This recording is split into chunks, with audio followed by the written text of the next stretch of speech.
Општина Охрид досега нема испратено официјално барање до владата во врска со изземање или отстапување на ингеренции во одредена сфера од работењето на локалната самоуправа. Преку соопштение се огласи општинската пресслужба, затечени од изјавата на премиерот.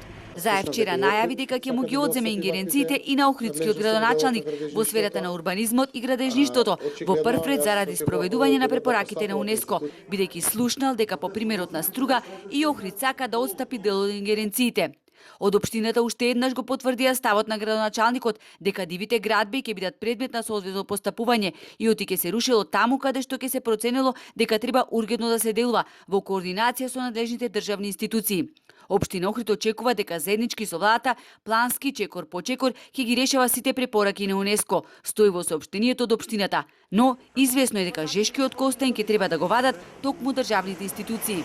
Дел од објектите кои што се во централно градско потрачје, старо градско јадро зона А, ќе се отстрануваат од страна на државните институции. Нема да отстранува само општина Охрид.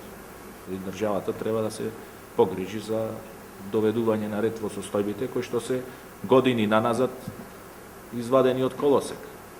И јас не можам сега во 3 месеци да решам и сите тие дивоградби и регистар да направам за диви градби и све.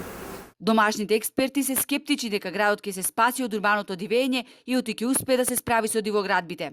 Бидејќи сепак еден проблем кој што ќе засегне во многу интересни сфери и на приватни лица и во политиката во секој случај и така натаму. Во програмирањето на просторот, одлуките или решенијата или предлозите кои што ги усвојува Советот на градот, па дури и Републиката ако сакате, покрај сите надлежности има големи прескокнувања и толерирање на состојби за кои сите се свесни дека не се уред, меѓутоа се толерирани. Козметички корекции и шминкање на градот нема да не спасат, вели архитектот Димитар Зарчев, кој своевремено како претседател на тогашното собрание на општина Охрид бил вклучен во постапката за прогласување на Охрид како град на УНЕСКО.